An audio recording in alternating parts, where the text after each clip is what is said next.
बालमित्रांशी हितगुज. मला माहिती आहे माझ्या बालमित्रांना ना गोष्टी ऐकायला सांगायला खूप आवडतं, हो ना? पण गोष्टी ऐकण्यासाठी एकतर गोष्टी ऐकायला लागतात किंवा वाचायला तरी लागतात. मग काय, तुम्ही सध्या कुठलं पुस्तक वाचत आहात? आज हॅरी पॉटर किंवा विज्ञान कथा वाचणारे तुम्ही जुनी पण मैलाची दगड ठरलेली काही पुस्तकं वाचलेली आहेत का? त्यात इसाप नीती येतं, अकबर बिरबल येतं, तेनालीराम, सिंदबादच्या सफारी, तोत्तो चान, श्यामची आई अशी अनेक पुस्तकं आहेत. कदाचित तुम्ही यातील कुठली पुस्तकं वाचली असतीलही, नसतील पण मला वाटतं आजी आजोबा आई बाबा यांच्याकडून तुम्ही यातील काही गोष्टी ऐकल्या असतील. आणि श्यामची आई हे गोष्टीचं पुस्तक, त्यातली गोष्टी तर तुम्ही नक्कीच ऐकल्या असतील. किंबहुना हे पुस्तक तुम्ही सर्वांनी वाचलंही असेल. तुम्हाला माहिती आहे का श्यामची आई या पुस्तकाचे लेखक कोण आहेत ते?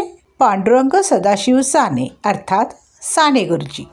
साने गुरुजी यांनी हे पुस्तक लिहिलेलं असून हे पुस्तक म्हणजे आत्मचरित्रपर कादंबरी आहे. महाराष्ट्रातील कोकण विभागात राहणाऱ्या ब्राह्मण कुटुंबातील मुलाचे म्हणजेच साने गुरुजींचं हे आत्मचरित्र आहे.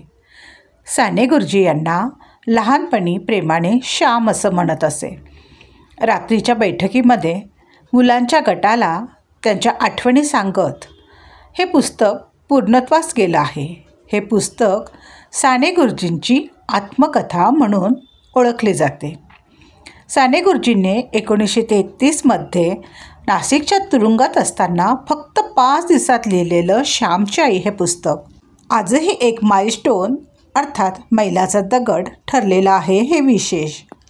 बरं, श्यामची आई या पुस्तकावर आधारित सिनेमा तरी तुम्ही पाहिला आहे का? आचार्य प्रल्हाद केशव अत्रे यांनी दिग्दर्शित केलेला हा मराठी चित्रपट 1953मध्ये आला. श्यामची आई चित्रपटाला पहिला राष्ट्रीय पुरस्कार अर्थात सुवर्णकमळ मिळाले होते. या सिनेमाने महाराष्ट्राच्या जनामनात स्थान मिळवलेले आहे. 2023मध्ये दिग्दर्शक सुजय डहाके यांनी त्याच पुस्तकावर म्हणजे श्यामच्या आईवर नवीन चित्रपट बनवला. आता या श्यामची आई हे पुस्तक जे आहे ना, या पुस्तकाचा सर्व भारतीय भाषेत अनुवाद झालेला आहे. जपानी भाषेत, इंग्रजी भाषेत म्हणजे एकंदरीत सर्व भाषेत ह्या पुस्तकाचा अनुवाद झाला आहे. हे पुस्तक ऑनलाईन किंडलवरही उपलब्ध आहे. तसेच अनेक यूट्यूब चॅनलवर तुम्हाला हे पुस्तक ऐकता येईल. उत्तम दर्जेदार बालसाहित्य म्हणून किंवा आईवडिलांचं प्रेम काय असतं किंवा जीवन कसं जगावं हे समजण्यासाठी आजही श्यामची आई हे पुस्तक उपयुक्त ठरत आहे. तुम्ही वाचलं असेल तरी परत वाचायला काही हरकत नाही. अगदी परत वाचावं असंच हे पुस्तक आहे. किंवा असं करा, आपल्या कुटुंबियासोबत ह्या पुस्तकाचे एकदा तरी समूह वाचन अभिवाचन करा आणि काय जादू होईल ते आम्हाला जरूर कळवा. मातृप्रेम, भक्ती आणि कृतज्ञता या भावनांनी ओथंबलेले पुस्तक म्हणजे श्यामची आई. श्यामची आई जर तुम्ही वाचलं असेल तर वेल अँड गुड. नसेल वाचलं तर जरूर आईवडिलांना सांगून हे पुस्तक मागवा. किंवा श्यामची आई वाचायचं म्हटल्यावर पालक स्वतःहून तुम्हाला हे पुस्तक आणून देतील. तुमच्या मित्रमैत्रिणीबरोबर हा व्हिडिओ शेअर करा, कारण चांगल्या गोष्टी सर्व दूर गेल्याच पाहिजे, हो ना? आणि जर तुम्हाला श्यामची आई हे पुस्तकाचं क्रमशः वाचन ऐकायचं असेल तर मला जरूर कळवा. तुमच्यासाठी हे तर मी नक्कीच करेन.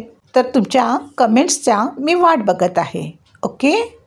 माझे नाव ज्योती कपिले आणि ज्योती कपिले या यूट्यूब चॅनलवर तुमचं स्वागत आहे. तुम्ही जर हा व्हिडिओ माझं चॅनल पहिल्यांदाच बघत असाल तर माझ्या चॅनलला लाईक, शेअर, सबस्क्राईब करा. आणि हो, बेल आयकॉनला प्रेस करायला विसरू नका, जेणेकरून मी अपलोड केलेल्या प्रत्येक व्हिडिओची नोटिफिकेशन तुम्हाला सर्वप्रथम मिळेल. स्वप्न बघा, स्वप्न जगा. थँक्यू.